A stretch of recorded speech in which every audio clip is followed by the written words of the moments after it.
The Arizona Cardinals image has hit rock bottom, and that's exactly what needed to happen for change to come. You are Locked On Cardinals, your daily Arizona Cardinals podcast. Part of the Locked On Podcast Network, your team every day.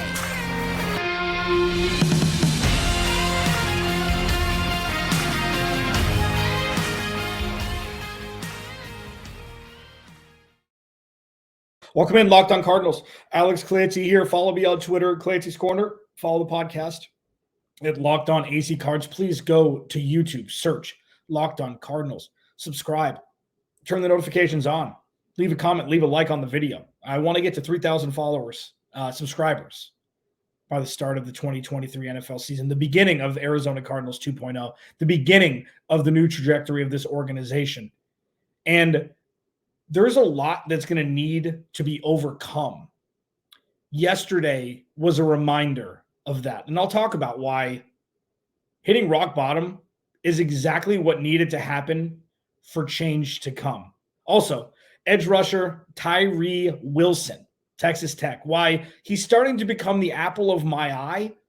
And it's not necessarily for reasons that you'd think, or a specific reason that you'd think. And also, trade down options, it's something that needs to be discussed. It's something that needs to definitely be brought up again, with Jalen Carter getting booked and then getting, released 16 minutes later, I believe, yesterday. What does it mean? Is Jalen Carter still in the cards? No pun intended. This episode of Locked On Cardinals is brought to you by FanDuel, official sports book of the NFL. Make every moment more. Visit FanDuel.com/LockedOnNFL today to get started. NFLPA, 1,300 players sourced, team rankings across 8 categories. The Cardinals scored an F or F- in 5 of those 8 categories. We've talked about it. I talked about it yesterday. The treatment of families was graded an F. There were reports that that's based upon daycare for kids and based upon lodging for families on the road. I think it's more than that. It's got to be more than that. And regardless of what the actual stipulations were that were graded upon for the Cardinals to garner an F, need to be changed. It doesn't matter. Michael Bidwill's image has never been worse than it was yesterday. Like, compounding everything with all the moves that he's making, with all the changes that he's made, firing Steve Keim, firing Kliff Kingsbury, bringing in Monty Ossenfort, bringing in Jonathan Gannon, and a cavalcade of young coaches who haven't been in the position that they were hired to be in for the most part with the Arizona Cardinals up until this point. He's done everything he said he was going to do. Far reach, wide net, everything. He's done it. The next thing that he needs to do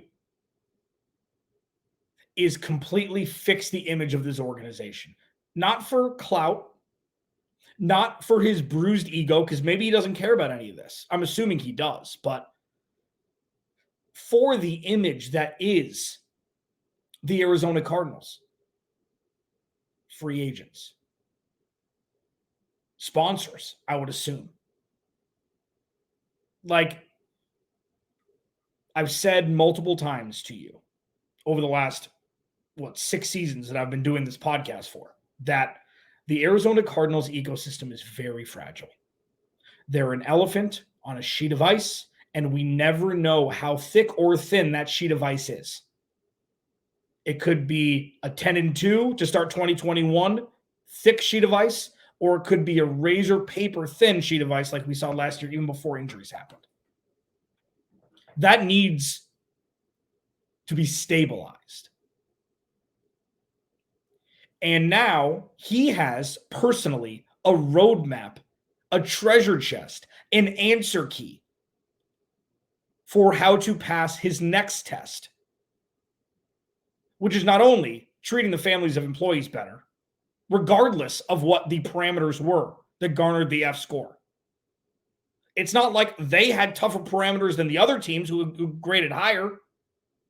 It's not, you don't want to be compared to Dan Snyder and the Washington Professional Football Team, Commanders, whatever. They're always WFT to me now. Training facilities, locker room, nutrition, things that in 2023 need to be at Phil Knight or Mark Cuban levels.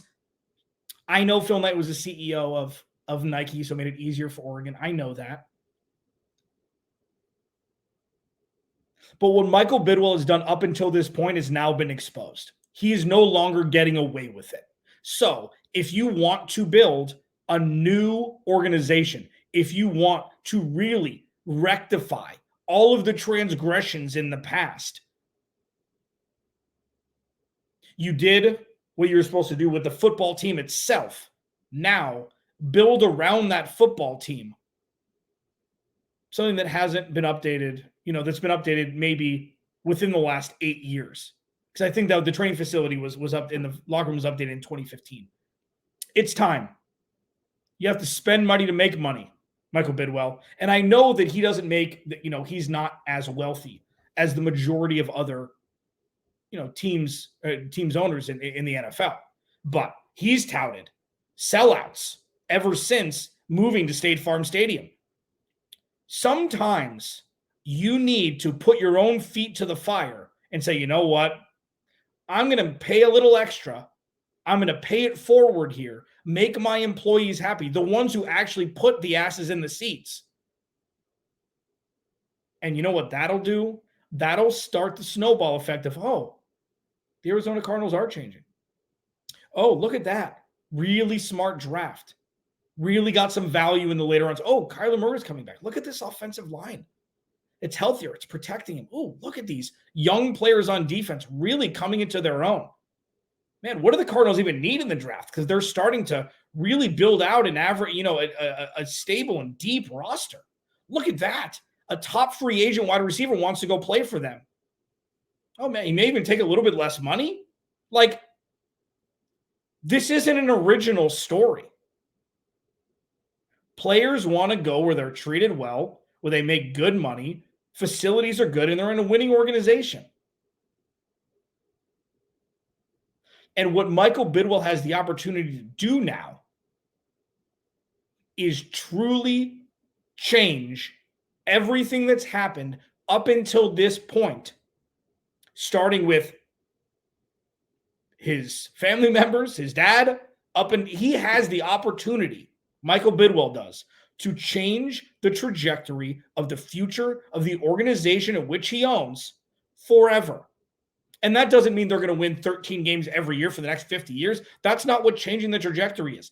It's getting out of your own way. That's what the Cardinals as an organization have not been able to do pretty much ever. There are some constants that we've noticed over the last 20 or 30 years in the NFL. There's only really one that comes to mind for me, is that the Oakland Raiders, Las Vegas Raiders, are always towards the top of penalties. Every year. Doesn't matter who the coach is, doesn't matter who the player is. It's a thing. It's a thing. That shows dysfunction at some level. That's what the Cardinals have had over the last handful of years with Kliff Kingsbury. The ineptitude in the front office over the last decade has been keeping the Arizona Cardinals from getting out of their own way. And now Michael Bidwill removed that hurdle, now is presented with a different one, but this one is actually like, you see the problem. It's not, I don't know what's happening. We have to really dive deep and see what the issues are. Is it mental? Is it physical? Is it practice? F minus. You know what the problems are. Fix them. Alex Clancy, Locked On Cardinals. Tyree Wilson is starting to become the apple of my eye. Why not Will Anderson? Why not Jalen Carter? Go with me here. FanDuel. This episode of Locked On Cardinals is brought to you by FanDuel. The midway point of the NBA season is here, and now is the perfect time to download FanDuel, America's #1 sportsbook, because new customers get a no-sweat first bet up to $1,000. That's bonus bets back if your bet doesn't win, if your first bet doesn't win, just download the FanDuel Sportsbook app. It's safe, secure, and super easy to use. Then you can bet on everything from the money line to point scorers and threes drained. Plus, FanDuel even lets you combine your bets for a chance at a bigger payout with the same game parlay. So don't miss the chance to get your no-sweat first bet up to $1,000 in bonus bets when you go to FanDuel.com/lockedon. That's FanDuel.com/lockedon. Terms and conditions apply.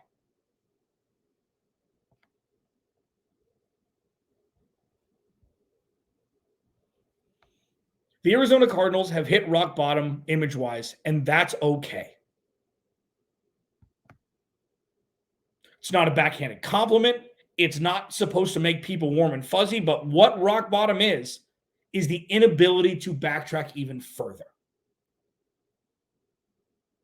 There have been so many things that have gone the Cardinals' way in 2020 and 2021, giving them an opportunity to make waves, giving them an opportunity to really substantiate themselves as one of the better teams in the NFL. And they always get in their own way. Sure, injuries had something to play with it. But if you think that the reason why the Cardinals went from 10-2 to crapitude in 2021, sorry, I just can't. I mean, I've used every other adjective in the dictionary to describe what happened in 2021.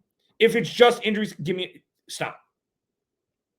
Structural dysfunction. Arizona Cardinals, rinse and repeat. Now, with that report coming out yesterday and with the moves that Michael Bidwill has already made, I feel like that's the momentum set in place that will help propel him to make sweeping changes to the issues that people have had with his organization as regarding the players, facilities, treatment of families, etc. You know what? He did get a B+ though. They did get a B+ in travel. You know why? Michael Bidwill cares that he can fly a damn plane. So the Cardinals travel, no problem. I got that. That feeds my ego, says Michael Bidwill to himself. Why don't you work on the facilities? Why don't you work on the locker room? Why don't you work on treating families better? And you know what? If you do, miracles will happen. Try something different, because everything the Arizona Cardinals have done up until this point has been a fool's errand with the way Bidwill has run the organization.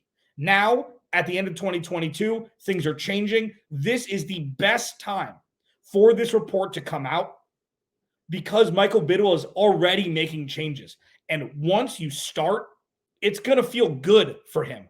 And you know what? Maybe he'll dump a little extra money into the locker room, into the facilities, into nutrition, etc. And only good things can come of it. Only good things can come of it. Something that could come from the 2023 draft for the Arizona Cardinals is them drafting edge rusher Tyree Wilson out of Texas Tech. So, oh no, it's got to be Will Anderson or bust. I'm imploring you, please, just go to YouTube and watch videos of Tyree Wilson. Just because Mel Kiper and Todd McShay and Daniel Jeremiah, I think Daniel Jeremiah had the Cardinals taking Tyree Wilson at 3. Go look for yourself. I did, and I'm already in love. And there's a couple different reasons why. That coupled with this quote. He told reporters this yesterday at the Combine. Arizona has a new head coach, new GM, and I'd be excited to play for that and start the rebuild of Arizona. He didn't have to say that.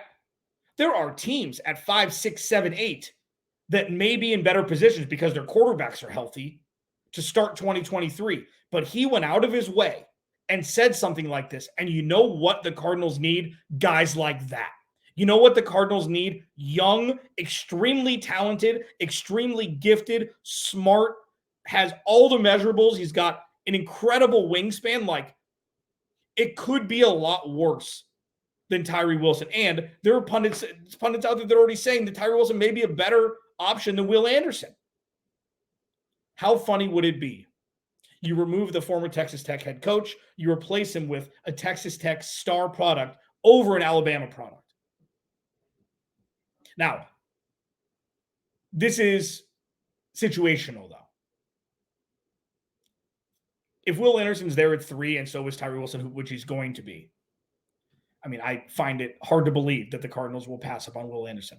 The thing is, and this is what I believe will happen.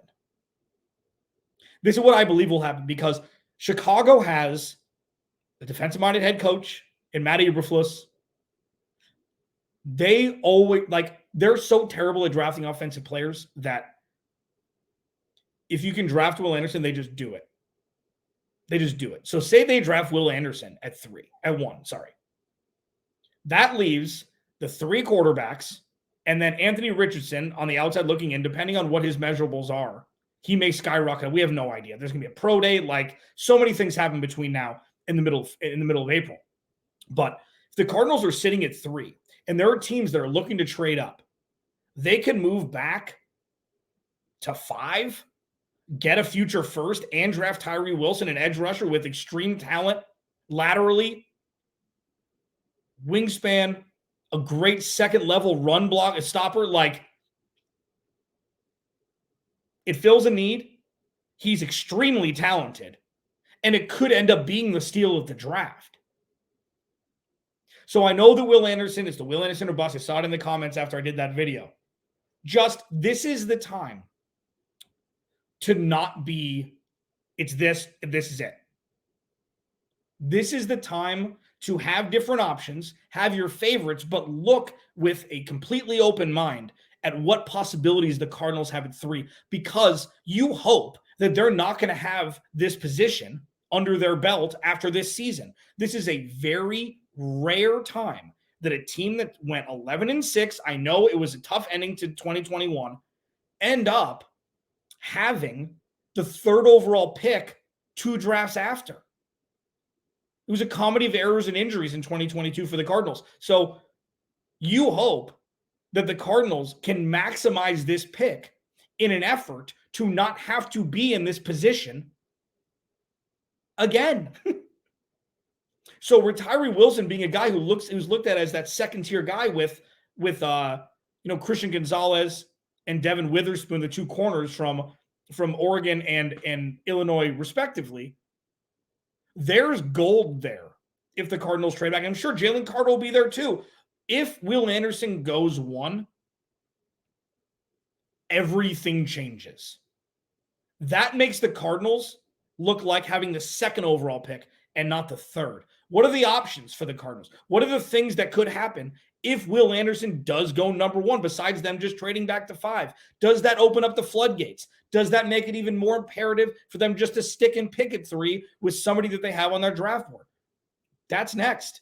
We're talking draft talk 6 weeks out, man, and I'm jacked up. The Arizona Cardinals have hit rock bottom image-wise, and that's a fantastic thing because it's not going to backslide anymore. This is going to force Michael Bidwill to make changes, to really show people this is the new me. Because he's public enemy number 1 as of yesterday. Now, it is sugar-coated a bit because he did do things that was necessary in an effort to put the Cardinals in a position to win, coaching staff and front office-wise. So it softened it a little bit, but he needs to remain momentum-driven into moving this version of the Cardinals as far away as possible from what we've experienced with this team up until this point. It's something that is so incredibly important that when you have the Cardinals looking where they are to where they could potentially be, it looks vast. It looks scary. It looks uncircumventable with how many question marks there are. And would you replace it with 2 years ago? Would you replace it with last year? Say there were no injuries and how it started, where they won a couple games early on. Would you replace where they are now with what we've experienced over the last handful of years? And sure, maybe I'm a little bit tougher on Kliff than I should be and not giving Kyler Murray more percentage of the blame pie. I don't think so, but you may, and that's okay. But being removed from the ineptitude, in my opinion, from Steve Keim, especially in the draft, questions yield possibilities. potential. And what we saw with the 5 F or F minuses out of 8 was exactly what was feared. And this is now what needs to change. He has a checklist. He's got the Kliff notes. Michael Bidwill does. Okay, boop, boop, boop. Sure, it's not my money that he's going to be spending. So I understand that it may take a little bit longer than people would like, but there is some very, very there are very easy tweaks to get the ball rolling, to show people that he's trying to rectify the issues. And I think he will. So say Will Anderson does go number 1 to Chicago, okay? And just touching on Tyree Wilson really quick, his measurables, production score, the draft, and the combine ranks second among edge rushers. Athleticism score, 82, which was estimated. I'm getting this from NFL.com. That was 4th among edge rushers. So if Will Anderson goes 1, okay, and then say, you're going to have Bryce Young, CJ Stroud, and Will Levis go in some form or fashion 2-3-4, 2-3-5, 2-3-4. Like, what do the Cardinals do? Because if they want an edge rusher, they could trade back. And I was actually talking to Brandon Olson from Locked On Gators. And he talked to a couple of people at the combine saying that Tyree Wilson may not get past like 5 or 6. Like, it depends. And that's easy to say now because, so say the Lions at 6, if they can move up 3 spots and draft a quarterback and give up a first rounder next year and a second rounder this year or something like that, they're going to do it.